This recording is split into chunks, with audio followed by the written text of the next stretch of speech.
Welcome to BEFM Drama. I'm your host, Ryan Estrada. This season, we're adapting a 22-part series of stories that Charles Dickens wrote as follow-ups to A Christmas Carol, but the world quickly forgot about. Let's recap where we are so far. For a few years, he tried to put out a new, full-length novella every winter, but he quickly realized that was too much work and he could not keep up. So for a couple of years, he tried putting out just an essay, but it was not enough, and readers were not satisfied. So he came up with a plan to outsource the work. He put out a couple of collections where he would write a short story or two, and then asked a bunch of author friends to write short stories of their own, and then take credit for the whole thing. Some of the stories he outsourced were pretty terrible, but still this idea seemed to work.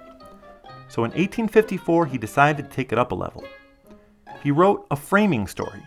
This means he would write the first and last chapter of a book, introduce a scenario and a set of characters, and then ask other authors to write stories of the characters within the tale. He would then package it all up as one story and take credit for all of it. The book he wrote this year was The 7 Poor Travelers. It's about a man who visits a charity hospice to entertain the less fortunate with stories. They share the story of a man named Richard Doubledick. You may remember we adapted that story in the last 2 episodes. In most versions of the book that are available today, that's all that happens. Which is weird because it's called 7 Poor Travelers, and only the main character speaks. This is because when Dickens reprinted the book, he cut out all 6 stories written by other authors. This was odd because the original was all about people bonding and realizing they all have something to offer. It's about often ignored people finally being listened to. But in the re-release, they don't get to speak, so it's just about a middle-class guy lecturing some poor people and then leaving. We're committed to adapting all the parts of this series, not just the ones by Dickens himself and not just the good ones. So we're going to take the 6 Forgotten Travelers and their 6 forgotten stories and turn them into one new radio play. These stories were written by George A. Sala, Adelaide Ann Procter, Wilkie Collins, and Eliza Lynn Linton. One of the stories in this collection was Wilkie Collins's The Lawyer's Story of a Stolen Letter, which is regarded as the first ever British detective story. So we're going to put all of these characters into a mystery. Since we let our main character Goblin sit out on all of the non-Dickens parts of the series, we're going to let his partner, Forensic Detective Fern, take the lead in this case. Please enjoy Part 1 of BEFM Drama's production of The Case of the 7 Suspicious Travelers.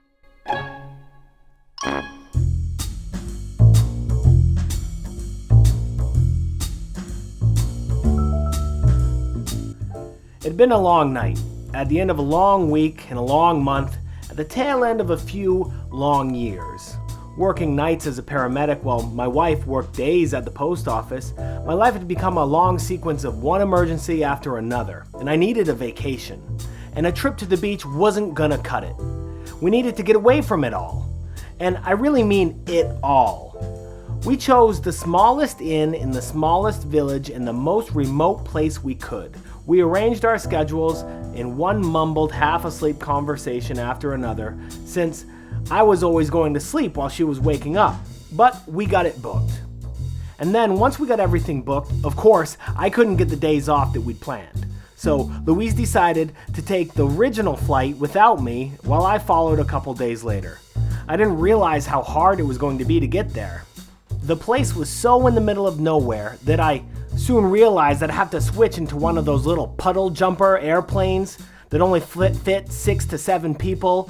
That's how I found myself at the Watts Regional Airport, in the middle of who knows where, in the middle of a horrible snowstorm, just after midnight, when we found out that our flights were canceled. The roads outside of the airport were closed and there was no place to go. We were gonna have to spend the night in the cold airport. The other passengers were upset and restless. I didn't know their names, but we would come to know each other as we became wrapped up in the same weird airport mystery. There was Mr. Davinger, a shabby-looking man in a threadbare suit. His absent buttons were replaced by bits of masking tape. 5 along, 4 across. 5 along. He mumbled to himself and rifled through a stack of tattered papers. What's 3? Oh man, no, lost track. There was Mr. Chatham. Do you know how often I travel? A fastidious man with a pipe in the brim of his hat, pacing back and forth, complaining over the phone with customer service or something. He had his briefcase so tightly held to his chest, though. I feel like he was hiding something. Come on, guy. There was Mary, a young woman sitting as far away from everyone else as she could get. Stay back. In the corner of the room, nervously watching everybody as her son, a boy in blue canvas trousers, playing pirates on the floor. I am pirate. She seemed to jump in fear every time anyone so much as looked in her direction. Yo ho ho, yo ho ho. Don't come near us. I'm gonna find a treasure. And lastly, Mr. Reed, Girt round with rugged mountains. a man sitting cross-legged on a floor with a giant stack of books. He seemed so engrossed reading them that he didn't even know the rest of us existed.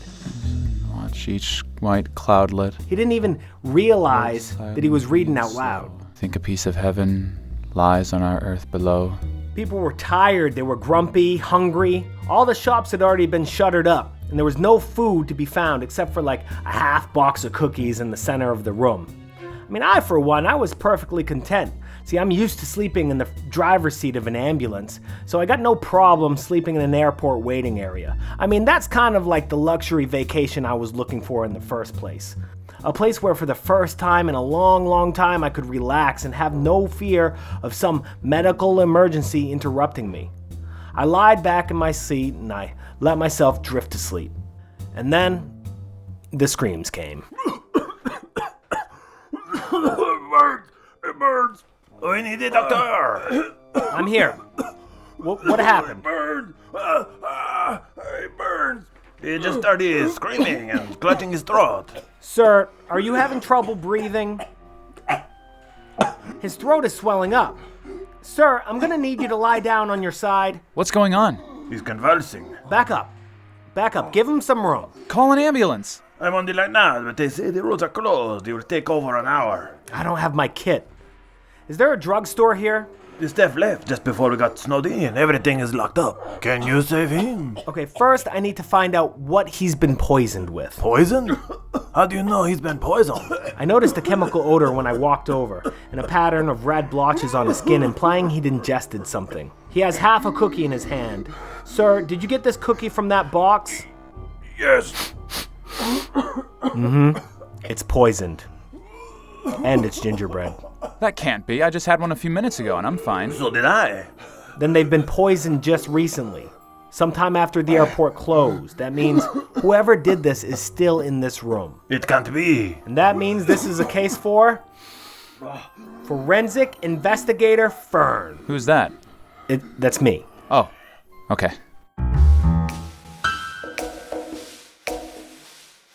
I set up an emergency nurses station in a spare room and helped the patient lie down. I helped clean out the airways, flush the skin to remove any excess poison, and had him drink a small amount of water. But without knowing what the poison was, there wasn't much I could do. I needed to know what Mr. Davinger knew, but he wasn't able to talk. So, I would need to do some interrogations, and I knew just where to start. The man with the cookies. Come into my office. This is the nursing room. Yes, and I am a medical professional. That doesn't mean it's for nurses. This room is for breastfeeding.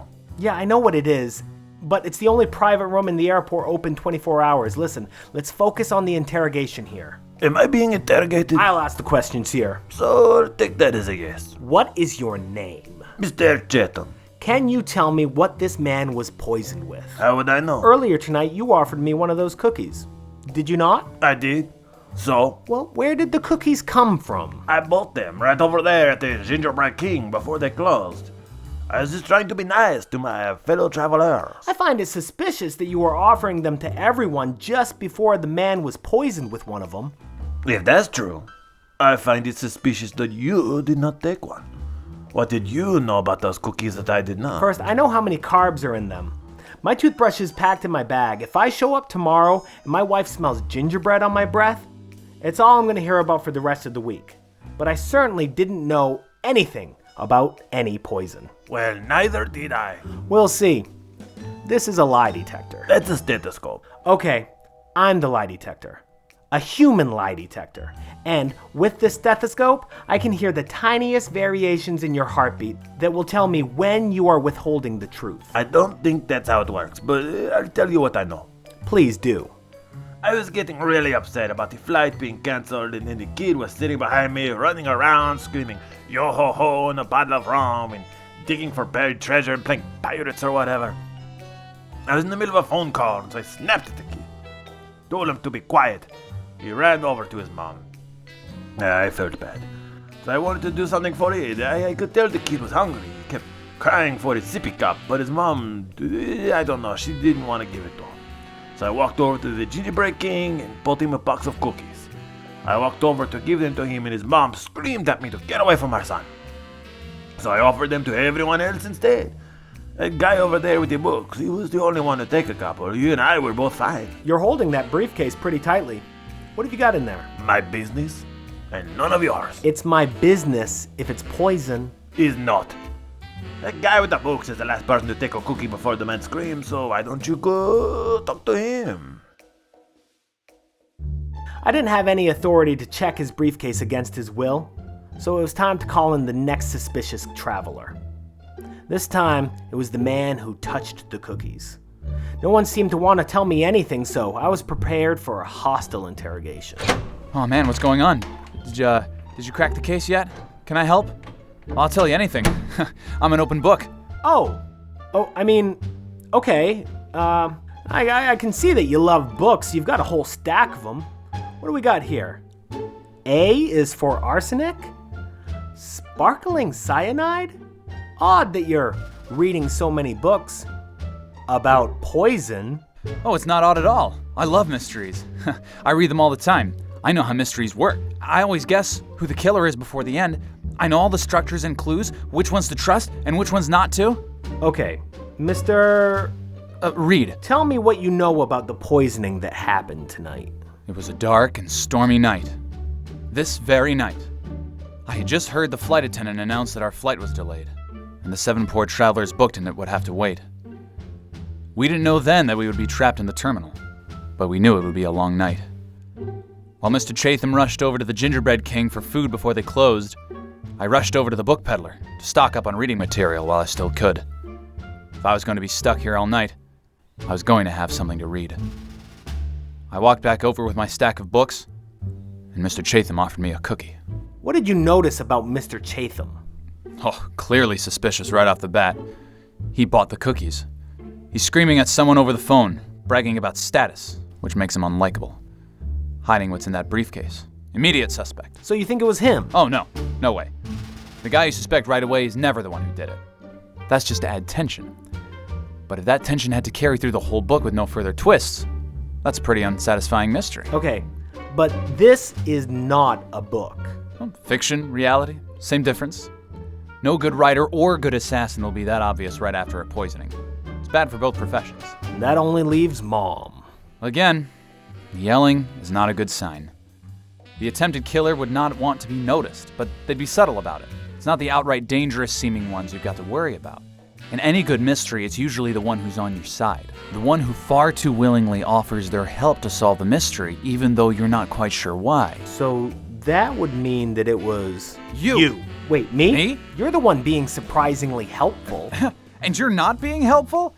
Saving the guy's life? Calling everyone in? Trying to solve the mystery? Huh, that's really suspicious. I'm the detective here. Well, you're the doctor. You know how many books end by saying the doctor did it? Well, then how do the characters in your books figure out who it is? Well, it usually refers back to some very obvious clue from the beginning of the story, some throwaway line that everyone missed. Wait, what was the first line of your story? It was a dark and stormy night? After that, the announcement. About the 7 poor travelers? Yes, you, me, victim, Mr. Chatham, the mom and son. That's 6. Well, who's the 7th traveler? And where are they? Help! Help! Is anyone out there? Who is that? I think that's our 7th traveler. It's coming from Skyfair. We ran back out to the terminal where Skyfair, an electronics and gift store, was. The gate was locked shut and the lights were off. A strange woman was rattling the gate from the inside calling for help. She looked lost and confused. Her arm was in a sling and she had a certain clean, agreeable scent of free skincare samples about her. What's going on here? I don't know, I must have gotten locked in. This place closed an hour ago. I was killing time in here once our flight was delayed. I guess I fell asleep in the massage chair and the staff were in such a hurry to get home that they didn't notice and locked me in. Let me see if I can get you out. Wait. What if she's the guilty one? Guilty? Of what? I've been locked inside here all night. A likely story. Fake alibi. I am not the blackmailer. Wait, who said anything about blackmail? That must be what you are talking about, right? That guy out there in the dirty coat with the taped up buttons. I have heard him on a phone call earlier saying he was going to blackmail someone. What? Well, now we have a motive. Where is that guy anyway? I have to interview him next. Hey, don't leave me in here! We ran back to the nurse's room, but our patient was gone. Where did he go? He's gone! What is going on in here? Where did the patient go? He is nowhere to be found, only his papers. Let me see those. Let's see what we have here. Some financial records, some tax documents, some letters. Okay, here's the plane reservation, some hotel bookings. Is there anything about blackmail? Oh, what's this? Listen to this note. To Francis Gatliff, Esquire. Sir, I have an extremely curious autograph letter to sell. The price is $50,000. The young lady to whom you are to be married on Wednesday will inform you of the nature of this letter and the genuineness of the autograph. If you refuse to deal, I shall send a copy to the local paper and shall wait on your highly respected father with the original curiosity on the afternoon of Tuesday next. Your very obedient servant, Alfred Davinger. That sounds like blackmail, all right. So the victim is the criminal. Or one of the criminals. But who's he trying to blackmail? Who is Francis Gatliff? He's the youngest son of the Gatliff family. The one that the city we're flying to is named after. He's certainly rich and powerful. He could have hired anyone to come here and poison Mr. Davinger. We now had a case of poisoning, blackmail, and a missing person to contend with. And any of the 7 suspicious travelers in the terminal with me could be the killer.